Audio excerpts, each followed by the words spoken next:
भारत के इतिहास में हूणों का आगमन एक महत्वपूर्ण और परिवर्तनकारी घटना के रूप में देखा जाता है।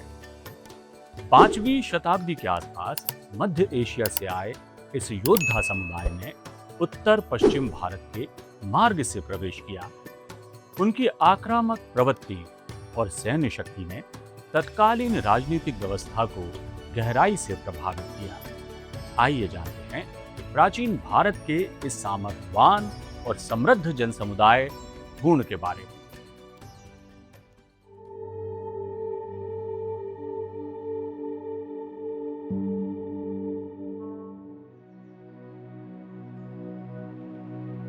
हूण प्राचीन विश्व के उन घुमंतु योद्धा समुदायों में से थे जिन्होंने एशिया और यूरोप के इतिहास पर गहरा प्रभाव डाला। उनका मूल निवास मध्य एशिया के विशाल घास के मैदानों में था, जिन्हें प्रायः चरागाही मैदान कहा जाता है। यहाँ वे घोड़े पर जीवन बिताने वाले अत्यंत गतिशील और युद्ध कला में निपुण लोग थे।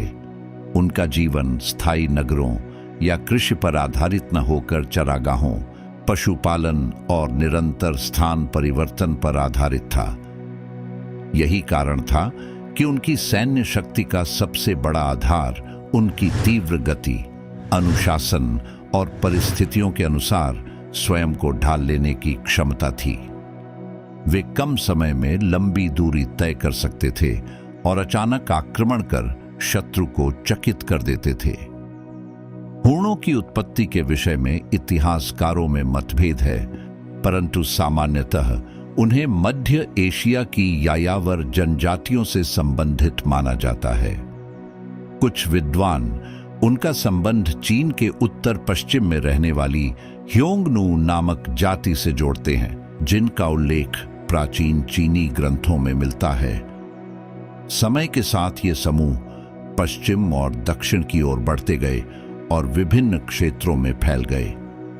इस प्रवास के दौरान वे अनेक संस्कृतियों के संपर्क में आए और धीरे धीरे एक शक्तिशाली सैन्य समुदाय के रूप में विकसित हुए।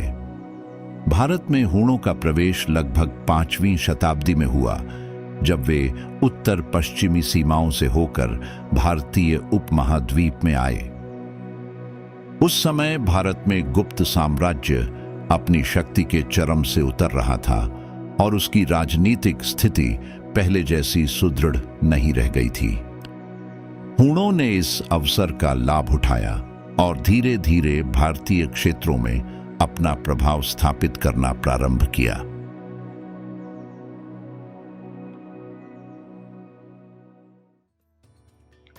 भारत में हूणों के प्रारंभिक विस्तार की बात को हम देखें तो इस जन समुदाय ने उत्तर भारत के अनेक भागों पर अपना अधिकार स्थापित कर लिया था, जिसका नेतृत्व तोरमान ने किया। तोरमान के नेतृत्व में हूणों ने न केवल सैन्य विजय प्राप्त की, बल्कि एक संगठित शासन व्यवस्था को भी स्थापित करने में उन्होंने सफलता पाई। हूणों का प्रभाव केवल राजनीतिक या सैन्य क्षेत्र तक नहीं सीमित था, बल्कि उन्होंने भारतीय समाज, संस्कृति और सामाजिक संरचना को भी गहराई से प्रभावित किया। हूणों के समावेशन की प्रक्रिया भी अत्यंत महत्वपूर्ण थी।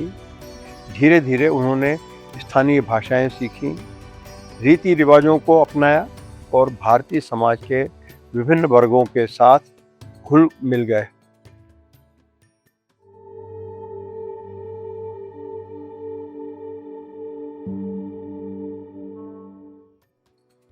हूणों के प्रमुख शासकों की बात करें तो तोरमाण का नाम प्रमुख रूप से लिया जाता है, जिसने भारत के उत्तर पश्चिमी क्षेत्रों जैसे गांधार, काबुल और पंजाब पर अपना नियंत्रण स्थापित किया, जो भारत में प्रवेश के प्रमुख मार्ग थे।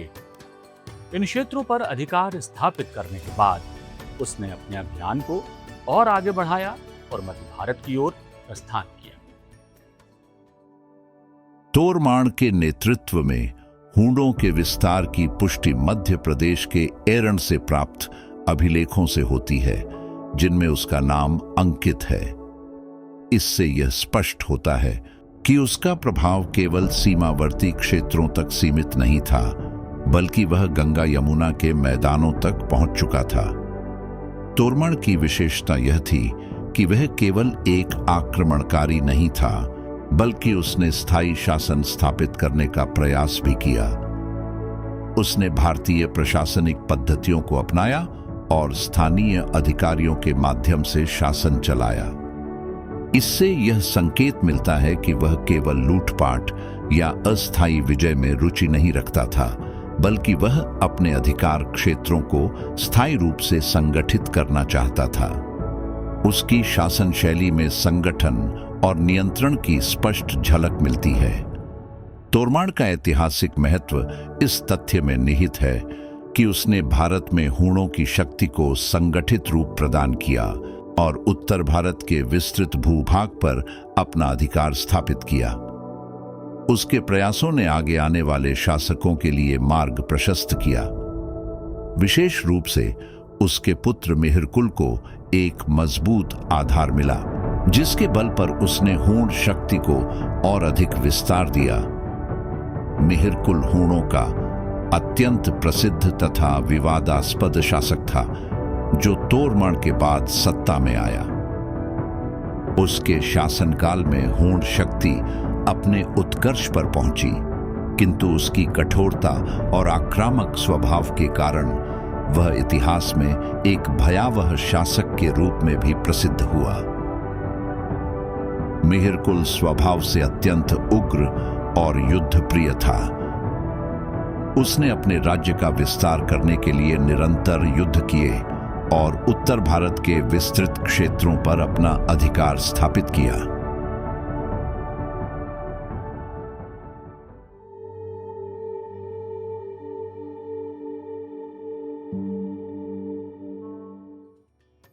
हूणों का प्रभाव केवल राजनीतिक अथवा सैन्य क्षेत्र तक सीमित नहीं रहा, बल्कि उन्होंने भारतीय समाज, संस्कृति और सामाजिक संरचना को भी गहराई से प्रभावित किया। जब हूण भारत में आए, तब उनका स्वरूप एक आक्रामक और विनाशकारी शक्ति के रूप में था। उनके आक्रमणों ने अनेक नगरों, संस्थानों और सांस्कृतिक केंद्रों को क्षति पहुंचाई, जिससे तत्कालीन व्यवस्था अस्थिर हो गई। परंतु समय के साथ ये स्थिति बदली और वही हूण धीरे धीरे भारतीय जीवनधारा में समाहित होते चले गए। इस परिवर्तन की प्रक्रिया ने भारतीय समाज में अनेक स्थायी बदलाव उत्पन्न किए, जिनका प्रभाव दीर्घकाल तक बना रहा।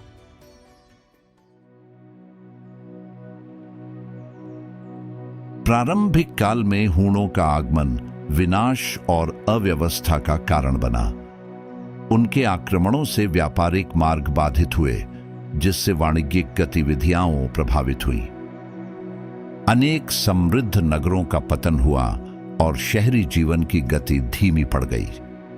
परिणाम स्वरूप ग्रामीण व्यवस्था को अधिक महत्व मिलने लगा। लोग नगरों की अपेक्षा गांवों में अधिक सुरक्षित अनुभव करने लगे, जिससे ग्रामीण समाज की भूमिका बढ़ी। इस परिवर्तन ने भारतीय अर्थव्यवस्था को भी प्रभावित किया और धीरे धीरे एक ऐसी व्यवस्था विकसित होने लगी जिसमें स्थानीय प्रभुओं और सामंतों का महत्व बढ़ गया। इस प्रकार सामाजिक और आर्थिक स्तर पर एक नए ढांचे का निर्माण हुआ, जिसे आगे चलकर सामंतवादी प्रवृत्तियों के रूप में देखा गया। सांस्कृतिक दृष्टि से हूणों का प्रभाव अत्यंत महत्वपूर्ण रहा। प्रारंभ में वे बाहरी और भिन्न संस्कृति के प्रतिनिधि थे, परंतु भारत में लंबे समय तक रहने के कारण उन्होंने यहाँ की परंपराओं, रीति रिवाजों और जीवन शैली को अपनाना प्रारंभ कर दिया। इस प्रक्रिया में वे भारतीय समाज का अभिन्न अंग बनते चले गए। उनके आगमन से भारतीय समाज में नए योद्धा समूहों का उदय हुआ। कुछ विद्वान यह भी मानते हैं कि आगे चलकर जिन राजपूत कुलों का विकास हुआ, उनमें हूणों और अन्य विदेशी जातियों के तत्व भी सम्मिलित थे। यद्यपि इस विषय पर मतभेद हैं, फिर भी यह स्पष्ट है कि हूणों ने भारतीय सामाजिक संरचना को प्रभावित किया और उसमें नए घटकों का समावेश हुआ।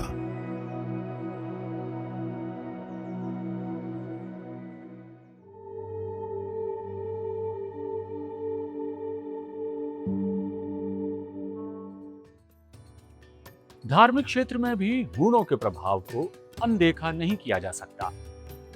मिहिरकुल के समय बौद्ध धर्म को विशेष क्षति पहुंची, क्योंकि उसके शासनकाल में अनेक बौद्ध विहारों को नष्ट किया गया। इससे बौद्ध धर्म की स्थिति कमजोर हुई, परंतु ये स्थिति स्थायी नहीं रही। समय के साथ हूणों के अनेक समूहों ने भारतीय धार्मिक परंपराओं को स्वीकार कर लिया। विशेष रूप से शिव पूजा की ओर उनका झुकाव देखा गया और उन्होंने ब्राह्मण परंपराओं को भी अपनाया।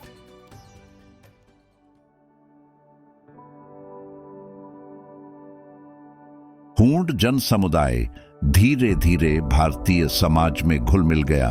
समय बीतने के साथ उनका पृथक अस्तित्व समाप्त होता चला गया और वे विभिन्न जातियों तथा समुदायों में विलीन हो गए। यह प्रक्रिया यह दर्शाती है कि भारतीय समाज में बाहरी तत्वों को आत्मसात करने की अद्भुत क्षमता थी, जिसके कारण एक आक्रामक शक्ति भी अंततः उसी समाज का हिस्सा बन गई। विशेष रूप से धार्मिक क्षेत्र में उनका परिवर्तन उल्लेखनीय है, जहां उन्होंने भारतीय देव पूजा और ब्राह्मण परंपराओं को अपनाकर स्वयं को समाज में स्थापित किया। दूसरी ओर भारतीय समाज ने भी उन्हें पूर्णतः अस्वीकार नहीं किया, बल्कि अपनी समावेशी प्रवृत्ति के कारण उन्हें आत्मसात कर लिया। यही कारण है कि हूण, जो कभी विध्वंस के प्रतीक थे, अंततः वे भारतीय सामाजिक संरचना का हिस्सा बन गए। इस पारस्परिक प्रभाव ने यह सिद्ध किया कि भारतीय संस्कृति में बाहरी तत्वों को ग्रहण करने और उन्हें अपने अनुरूप ढालने की अद्भुत क्षमता है।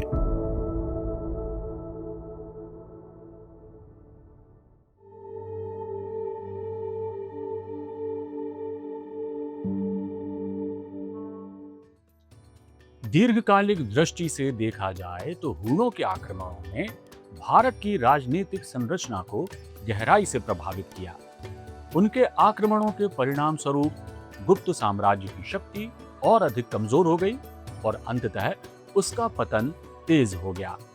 इसके साथ ही भारत की एकीकृत राजनीतिक व्यवस्था टूटने लगी और अनेक छोटे छोटे राज्यों का उदय हुआ। इस परिवर्तन ने भारतीय इतिहास को एक नए चरण में प्रवेश कराया, जिसे आगे चलकर मध्यकालीन युग के रूप में जाना गया।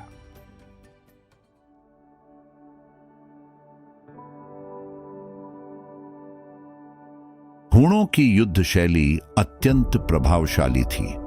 उनकी सेना तीव्र गति से चलने वाली घुड़सवार टुकड़ियों पर आधारित थी। वे दूर से तीर चलाकर शत्रु को क्षति पहुंचाते थे और फिर तुरंत पीछे हट जाते थे, जिससे शत्रु को संभलने का अवसर नहीं मिलता था। इस प्रकार वे आक्रमण और तुरंत पीछे हटने की नीति अपनाते थे, जो उस समय की भारतीय युद्ध पद्धति से भिन्न थी और प्रारंभ में भारतीय सेनाओं के लिए चुनौतीपूर्ण सिद्ध हुई। हूणों ने अप्रत्यक्ष रूप से उस ऐतिहासिक परिवर्तन में भूमिका निभाई जिसने भारत की राजनीतिक दिशा को बदल दिया। उनका योगदान प्रत्यक्ष रूप से सकारात्मक न होते हुए भी उन्होंने भारतीय इतिहास की दिशा को परिवर्तित करने में महत्वपूर्ण भूमिका निभाई। उन्होंने न केवल गुप्त साम्राज्य के पतन को तेज किया, बल्कि नई सामाजिक और आर्थिक संरचनाओं के निर्माण में भी योगदान दिया। इस प्रकार हूणों का इतिहास यह दर्शाता है कि बाहरी आक्रमणकारी भी समय के साथ किसी सभ्यता का हिस्सा बन सकते हैं और उसके विकास की प्रक्रिया को नई दिशा दे सकते हैं।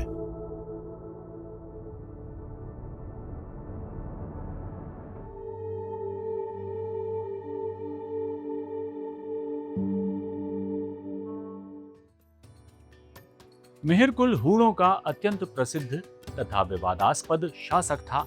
ये तोरमाण के बाद सत्ता में आया।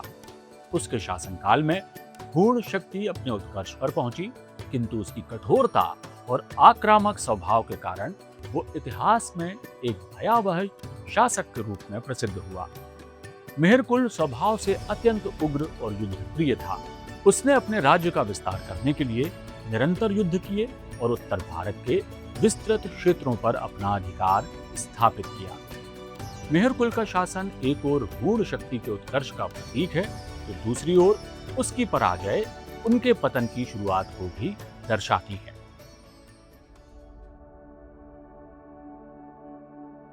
हूणों का सबसे बड़ा संघर्ष गुप्त साम्राज्य के साथ हुआ। उस समय गुप्त साम्राज्य की शक्ति पहले ही क्षीण हो चुकी थी और उसकी शासन व्यवस्था कमजोर पड़ गई थी। मेहरकुल ने इस स्थिति का लाभ उठाते हुए लगातार आक्रमण किए और अनेक क्षेत्रों पर अपना अधिकार स्थापित करने का प्रयास किया। इन आक्रमणों ने गुप्त साम्राज्य के पतन को और अधिक तीव्र कर दिया तथा उत्तर भारत में राजनीतिक अस्थिरता बढ़ गई। किंतु मेहरकुल की शक्ति अधिक समय तक स्थिर नहीं रह सकी। उसके विरुद्ध सबसे महत्वपूर्ण विजय मालवा के शासक यशोधर्मन ने प्राप्त की। यशोधर्मन ने उसे निर्णायक रूप से पराजित किया, जिससे हूणों की शक्ति को गहरा आघात पहुंचा और भारत में उनके प्रभुत्व का अंत प्रारंभ हो गया।